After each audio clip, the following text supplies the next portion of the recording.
Assalamualaikum warahmatullahi wabarakatuh. Perkenalkan saya Muhammad Krisna dengan NIM 423211006 dan kawan saya Otomasi Kurniawan Waruru dengan NIM 423201113. Jadi kasus pengaruh intensitas cahaya matahari terhadap daya keluaran panel surya.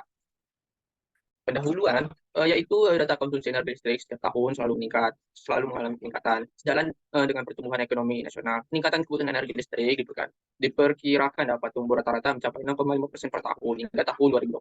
Konsumsi energi listrik di Indonesia yang terus meningkat akan menjadi suatu masalah bila dalam penyediaan tidak mencakupi kapasitas kebutuhan yang dibutuhkan. Kebijakan yang diambil PLN sebagai BUMN Badan Usaha Milik Negara, penyediaan energi listrik semakin menunjukkan bahwa PLN sudah tidak mampu lagi memenuhi kebutuhan listrik nasional. Apabila permasalahan penyediaan listrik tidak segera diatasi, maka sistem perekonomian bangsa Indonesia akan terganggu, mengingat energi listrik merupakan komponen utama dalam menjalankan peralatan industri dan sebagian peralatan rumah tangga.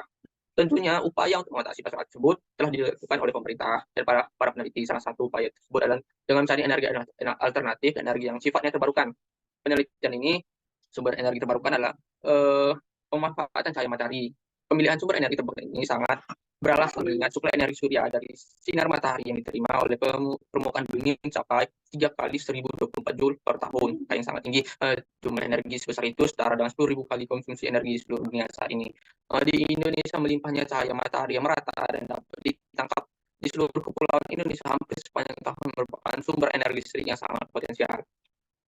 Energi yang bersifat terbarukan mempunyai peran yang sangat penting dalam memenuhi kebutuhan energi mengingat sumber tersebut sangat melimpah. Hal ini disebabkan penggunaan bahan bakar untuk pembangkit listrik konvensional dalam jangka waktu yang panjang menguras sumber minyak bumi, gas, dan batu bara yang semakin menipis dan juga dapat mengakibatkan pencemaran lingkungan. Salah satu upaya yang telah dikembangkan oleh pembangkit listrik tenaga surya atau PLTS atau lebih dikenal dengan sel surya photovoltaic cell akan lebih diminati karena dapat digunakan untuk berbagai keperluan yang relevan dan berbagai tempat seperti perkantoran, pabrik, rumahan, dan lainnya. Di Indonesia yang merupakan daerah tropis mempunyai potensi energi listrik energi matahari yang sangat besar dengan isolasi harian rata-rata 4,5 sampai 4,8 kWh meter persegi per hari.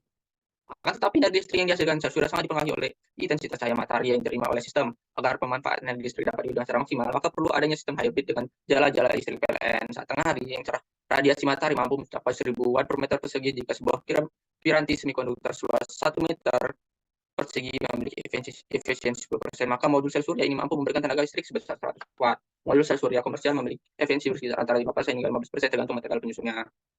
Adapun metode atau konsep statistika yang kami pakai dan bahan-bahan yang digunakan untuk dalam ini adalah di antaranya panel surya dengan kapasitas 100 watt peak digunakan untuk mengkonversi cahaya matahari menjadi energi listrik, dan alat kedua voltmeter digunakan untuk mengukur tegangan keluaran dari surya.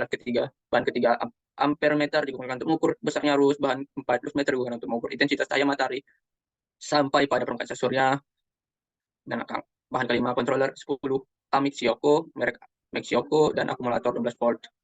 Tentunya penelitian ini diawali dengan pengukuran intensitas cahaya matahari pada era permukaan surya. Pada saat pengukuran intensitas cahaya matahari tersebut, jika dilakukan pengukuran tegangan keluaran dan arus listrik, data hasil pengukuran memberikan gambaran adanya korelasi. Adapun hasil dan analisa yang telah dilakukan, yaitu penelitian ini merupakan suatu langkah untuk mengetahui hubungan intensitas cahaya matahari yang mampu dikonversi oleh sel surya menjadi energi listrik, serta kapan energi tertinggi yang dihasilkan oleh sel surya. Hasil pengujian secara detail dengan berikut.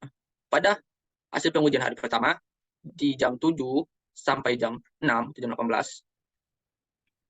pengujian diambil data pengujian ini setiap 1 jam sekali dari 7 sampai jam 18. Pada jam 7 sampai jam 8, intensitas cahaya matahari atau lux didapat 51.500 lux dan tegangan keluarannya didapat 18,5 volt dan arus sel surya 0,27 ampere. Di jam 8 sampai jam 9, 62.300 lux dan tegangan keluarannya 18,9 volt dan arus sel suryanya 0,32 ampere. Angka tertinggi atau intensitas cahaya matahari yang tertinggi dapat pada jam 11 sampai jam 12, di mana angka yang didapat merupakan angka tertinggi yang didapat pada jam 12 sampai jam 13, di mana angka yang didapat dari intensitas cahaya matahari, tegangan keluaran arus surya yang tertinggi. Lux yang didapat 15.800 lux dan tegangan keluarannya 18,94 volt dan arus sel surya 0,71 ampere. Untuk pengujian di hari kedua sama dilakukan setiap jam sekali pada jam 7 sampai jam 6. Pada dan 7 sampai jam 8 didapat intensitas cahaya matahari lux 83.700 lux dengan keluaran 18,70 volt, arus surya 0,44 ampere. Dan angka tertinggi yang didapat di hari kedua yaitu di jam 11 sampai jam 12 di mana intensitas cahaya mataharinya 110.000 lux dan tegangan keluarannya 18,22 volt dan arus suryanya 0,60 ampere. Selanjutnya dilakukan hasil pengujian di hari ketiga di jam 7 sampai jam 6. Jadi dapat angka tertinggi di jam 11 sampai jam 12. 10.000, 100, 8.000 lux, dan tegangan keluarannya 13,70 volt, dan arus suryanya 0,70 ampere. Analisa yang kami lakukan, data pengujian menunjukkan bahwa intensitas tertinggi selama pengujian hari pertama sampai di hari ketiga, yaitu 115.800 lux, terjadi pada saat hari pertama, waktu antara jam 12 sampai jam 13 atau jam 1. Pada saat itu, surya mampu menghasilkan tegangan 18,94 volt dan arus 0,71 ampere, sehingga menurut persamaan satu daya keluarannya adalah P daya keluaran atau P tegangan dikali arus atau I 18,96 dikali 0,71 sama dengan 13.474 watt.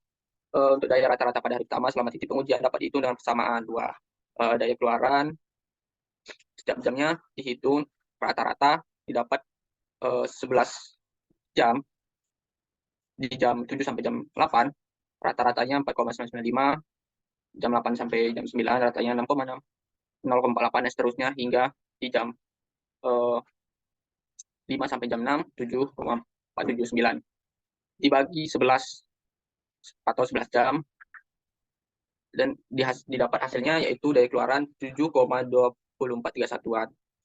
Berikut akan dibacakan oleh kawan saya Kurniawan Waruru. Pada Kurniawan dipersilakan. Oke, baik, saya akan melanjutkan penjelasan. Berikut hasil metode regresi linear dan hasil weighted plot berdasarkan data pengujian di hari pertama. Dari pukul 7 sampai pukul 8, intensitas cahaya matahari menyentuh 51.500, tegangan keluaran di 18,5 volt, arus sel surya 0,27 ampere, resi menyentuh angka min 90.615,8 dan Fitch 774.719,8 dan QF-nya di minus 91.578,7. Selanjutnya the regression equation is intensitas cahaya matahari sama dengan minus 91.579 ditambah 89.089 tegangan keluaran. Model Sunmari S 35.364,8, RSQ 15,42%, RSQ atau ADJ 6,02%. Analysis of variance source regression DF-nya 1, SS 2,0524,5E tambah 09, MS 20,5244 51,14, F 1,64 dan P 0,232. Error dan totalnya sebagai berikut. Untuk selanjutnya di sini ada kurva weighted line plot dapat dilihat pada layar berikut. Selanjutnya gambar di atas menunjukkan nilai F hitung sama dengan 39,411, sementara angka signifikasinya P value sama dengan 0,0000. Derajat signifikasinya mencapai 95% atau A sama dengan 0,05. Angka signifikasi P value sebesar 0,000 lebih besar 0,05. Merujukan pada perbandingan, maka HO ditolak. Dengan demikian berarti variabel-variabel yang digunakan bersama berpengaruh secara signifikan atau atas variabel intensitas cahaya matahari. Berikut hasil pengamatan akar masalah signifikasi berdasarkan metode Fishbone. Dari material jenis bahan panel surya, perbaikan dan atau perawatan yang kurang cepat, instalasi kurang tepat, dan mesin salah wiring, konduktor panel rusak, dan selanjutnya informan bergantungnya pada cahaya matahari, gangguan kerusakan dikarenakan bencana alam, dan selanjutnya curah hujan. Faktor atau akar permasalahan yang dapat berdasarkan analisis diagram Fishbone. Akar permasalahan tersebut adalah manusia, penyebab masalahnya kesalahan tindakan manusia. Instalasi yang kurang tepat dapat mengakibatkan terjadinya overheated yang dapat memicu kerusakan. Mesin Kerusakan atau kegagalan peralatan, konduktor panel yang akan rusak berakibat pada kinerja panel dapat memicu terjadinya overheat.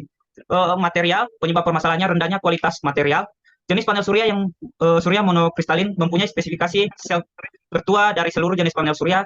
Kinerja dari panel surya ini akan menurun 10-15% pada temperatur yang sangat tinggi, sehingga dapat dilihat ketika panel menerima temperatur yang tinggi, tegangan yang dihasilkan panel menjadi menurun. Selanjutnya lingkungan, faktor penyebabnya buruknya cuaca atau fenomena alam. Bergantungnya pada cahaya matahari akan berakibat pada ketidakstabilan ketenagaan yang dihasilkan panel. Selanjutnya kesimpulan atau rekomendasi. Beberapa kesimpulan dari penelitian ini adalah sebagai berikut. Yang pertama, selama pengujian berlangsung antara hari pertama sampai dengan hari ke-6, intensitas cahaya matahari tertinggi terjadi pada hari pertama pengujian, pengambilan sampel pada antara jam 12 sampai jam 13, yaitu di 115,800 lux. Dan kedua, daya listrik total yang dihasilkan pada hari pertama adalah 79,67.042 watt dari 11 pengambilan data atau 11 titik. Dan daya rata-rata pada hari pertama adalah 7,24.031 watt. Untuk selanjutnya, informasi tambahan, panel surya 100 WP monokristalin solar lamp PM 100 watt, VOC-nya 21,6 volt, ISC 6,46 ampere, PMP 17,2 volt, IMP 5,81 ampere, dan tegangan sistem maksimal 1000. Kekuatan toleransi 5%, dimensi 12.035 kali 580 kali 80 mm. Untuk multimeternya sebagai berikut. Dan referensi dapat dilihat di layar berikut. Demikian yang bisa saya jelaskan. Terima kasih.